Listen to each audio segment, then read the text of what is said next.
you just don't care. It just feels so empty.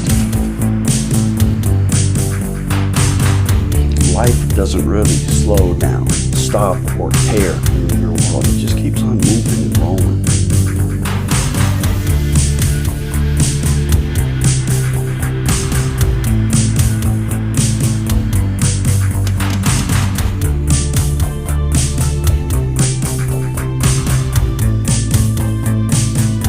What up, everybody? Welcome back to episode number 2. So I went out and got some books, and that's what I was going to do with this, was go over the skills in the book. So I went on Amazon, like I do most of the time, and found the book with the most stars and the most reviews. And it was this book here called the Dialectic Behavior Therapy Skills Workbook. And it looked pretty good. Lots of good reviews. And I was like, cool, that's the one. That's it. I got to get it. And I ordered it. And this was before the world ended. And it came pretty quick. I started reading it and doing it.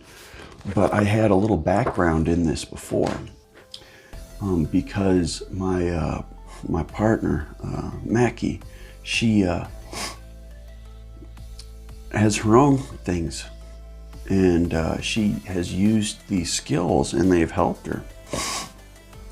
And I was just going through something at the time where I was raging and just, not being myself. And she gave me this little thing to use called Dear Man. And she said, this is one of the acronyms and skills that we use to, address this kind of thing once you're feeling overwhelmed.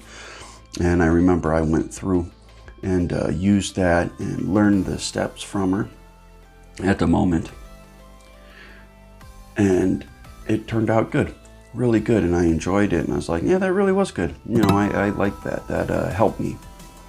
But life moves on. I didn't think there was anything wrong with me, really, or I felt justified. In my hurt, my anger, my whatever it was. I always have a way to make myself feel justified. So I took that Dear Man, I took that dialectic behavior therapy, I took all that and just kind of, put it over there. Whew. Just got rid of it because, that ain't me. I don't got to worry about that. Surprise. But I got this book off Amazon. The Dialectical Behavior Therapy Skills Workbook by Matthew McKay, Jeffrey Wood, and Jeffrey Brentley. Now, I got this book thinking that it was the actual studied literature from the woman that invented the program, and that all of the training and DBT skills are built off of as a foundation. I was wrong. That book, I had to get it later, and that's why this takes so long for me, because I started everything off using this, and this wasn't what I wanted to do it off of. I don't want to do it off of. This is very helpful. Like it is. There's things in it that pissed me off right off the bat, and I was like questioning all this stuff, and that's what made me realize I got the wrong. I got to go get another one. But I was going through this one and writing all these episodes for this, and this wasn't the right one. So, I went out and got this one a little bit ago, and this is the real deal. If you can see that. See this beautiful woman right there? Let's see. Can you see her? There she is. Sorry, I got my lights shining all over the place. That's Martha. Martha Linman, I think. I don't know. But that's Martha. And she is the individual that lives with borderline. And she was just feeling crazy. Like she was not feeling good, and she went and, you know, kind of realized what was happening. And there's these other skills, like cognitive something or other, and there's a whole bunch. But she took the research off of these ones that worked the best, and she put something into it that is the thing that interests me, and it's the mindfulness and the that stop and clear your headspace and just kind of breathe and let it out. And like, I had a little background in theology. That's why I like this one the most, because there was a time once I was meditating and doing like more stuff like that, and life was better. But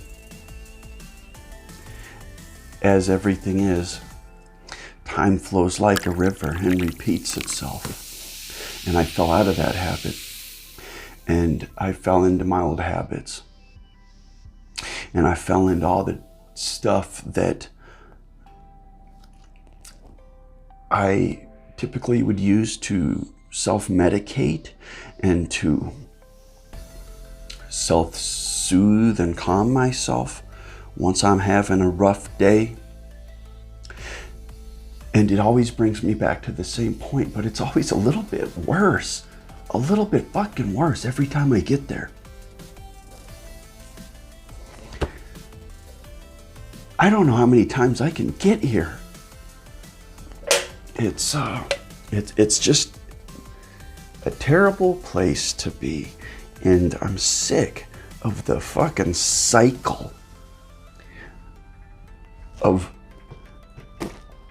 doing good, feeling good, and then doing really bad and not giving a flying you know what. And you just don't care. I just feel so empty.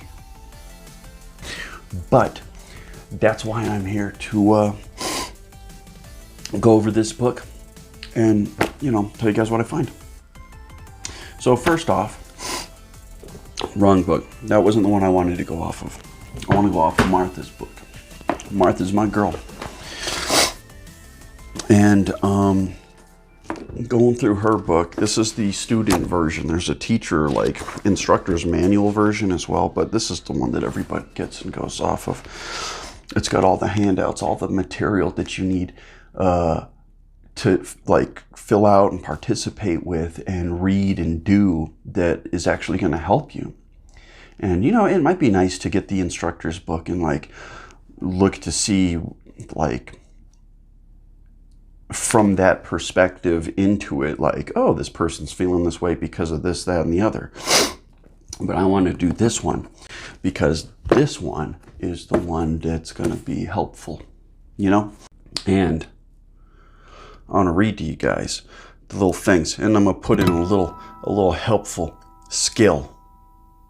This is going to be my brain thinking of it, and you guys following along with up head, and then I'll put out a skill in a better format. Okay, starting off in the book, she goes over the general skills and like the organization of like how it's put together, what you're going to do, which is good. I like a system. I like a format. It is good for me.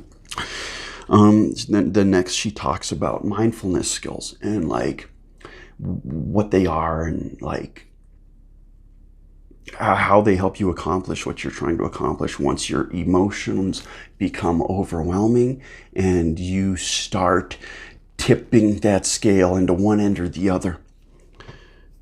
You're either going to feel so horrible and worthless about yourself that you're in a bad place. Let's not go there.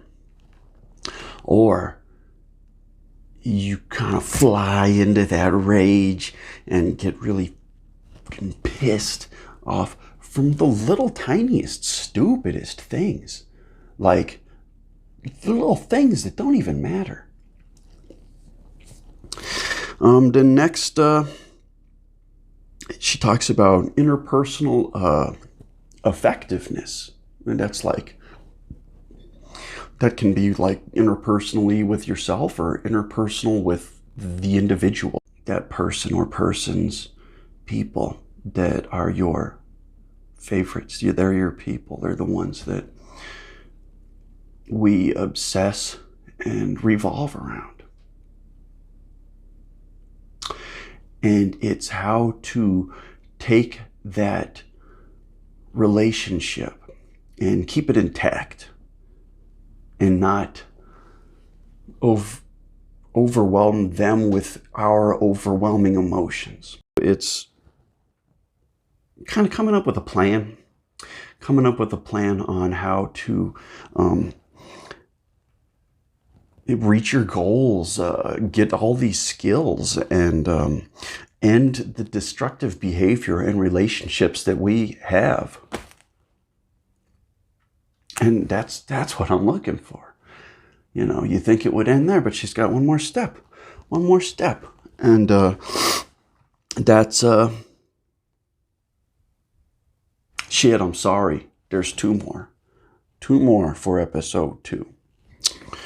Emotional regulation. So that's where we hold our craziness that we got. And what does she say there? Understanding and naming your emotions, changing emotional responses, reducing vulnerability towards our emotional responses, and managing really difficult emotions. Sounds good to me.